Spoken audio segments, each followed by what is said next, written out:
chez les hommes, t'as cette... par rapport à la sexualité ou leur corps, en fait, il y a un continuum, il n'y a pas de...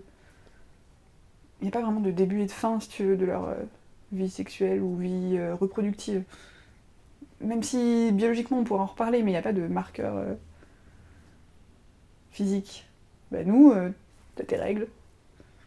Voilà, du jour au lendemain, pouf d'une certaine façon, tu rentres dans ce truc-là. Et puis, alors pas du jour au lendemain, mais à un moment tu en sors. Ça change vachement, je trouve, la perception de ton corps, ta sexualité, de ta fertilité. C'est un rapport différent, parce que nous, il y a un avant, il y a un pendant, puis il y a un après. Avec des moments d'une certaine façon. Chez les hommes, c'est...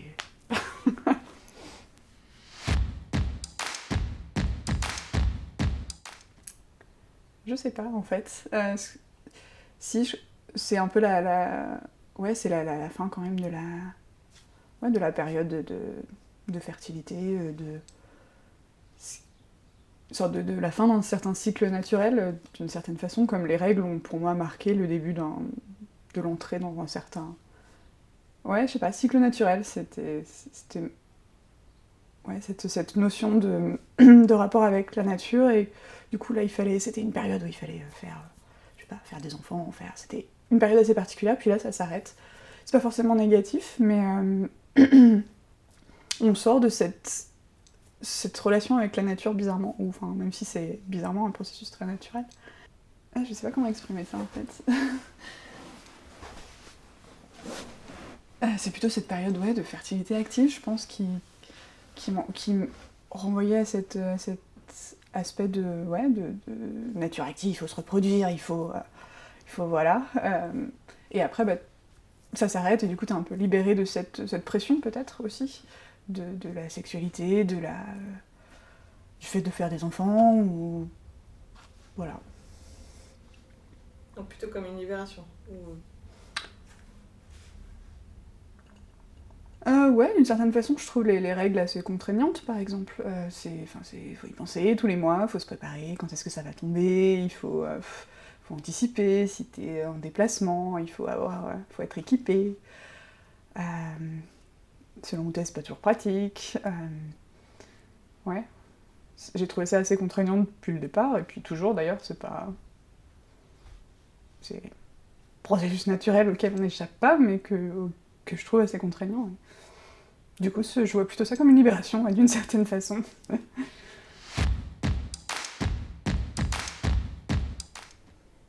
Je réfléchis pas à comment va m'arriver ma ménopause, d'une certaine façon. Tu vois, ça fait pas partie des questions. Mais c'est comme je réfléchis pas à comment je vais être quand je vais être vieille, globalement. Enfin, c'est parce que pour moi, c'est encore un truc qui est dans longtemps, d'une certaine façon. Même si c'est pas vraiment le cas, parce que je commence à y penser aussi, je suis plus si jeune. Tu vois. Mais c'est une question de projection. La question, est-ce que comment tu penses que va t'arriver je sais pas, c'est peut-être parce que j'associe la ménopause à un truc de vieux d'une certaine façon, ce qui est pas forcément... Et c'est pas tout à fait vrai en plus, parce que c'est dans l'arrière de, tu vois, quand même, avec la pression des enfants. Mais ouais. Ouais, c'est comme je me projette peut-être pas dans 5 ans en fait, globalement. Du coup, la ménopause fait partie de ces choses qui sont latentes, mais qui sont pas actifs dans ma tête. Bah, je sais que ça peut durer assez longtemps déjà avant que, effectivement, enfin, il y a toute cette période de transition qui est a priori pas très agréable avec du coup les bouffées de chaleur, les symptômes divers et variés associés. Euh, voilà, donc j'imagine que le début est pas très agréable non plus. Euh, Après, je sais pas, j'imagine la vraie ménopause quand toute cette phase de transition est passée comme quelque chose de plus détendu d'une certaine façon, où on n'a plus justement à se préoccuper de ces cycles réguliers, de ces choses-là.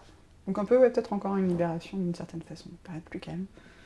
Même si après, il y a tous les problèmes, enfin les 5 aspects médicaux, physiques associés qui sont différents. ouais, la fragilité osseuse, ces petits, voilà, c'est... On parlait de sécheresse vaginale aussi avant, baisse de libido, qui sont aussi d'autres effets secondaires probablement très ennuyants. Mais c'est peut-être l'aspect des cycles aussi chez les règles qui me pose un problème, il faut y penser en continu, parce que ça va revenir, mais c'est pas non plus vraiment continu. Donc, du coup, après, je me dis que c'est plus sur le long terme, enfin, c'est tout le temps là. Du coup, c'est plus simple, d'une certaine façon. C'est une bonne question. Je pense que j'irai probablement sur Internet, déjà. Probablement demander à ma mère, peut-être. Et encore, on n'a pas spécialement de problème à discuter avec ça, mais c'est pas forcément des choses dont on discute spontanément non plus, donc c'est peut-être pas la première personne vers qui je me retournerais, même si elle en serait probablement très contente. Enfin, voilà. Probablement ma gynéco aussi, j'imagine. Peut-être les amis, parce qu'à cette époque-là, probablement qu'on sera toutes un peu dans le même bateau aussi, et voilà. J'ai pas l'impression que c'est un sujet vraiment pour les féministes actuellement, ou en tout cas j'en ai pas vraiment entendu parler.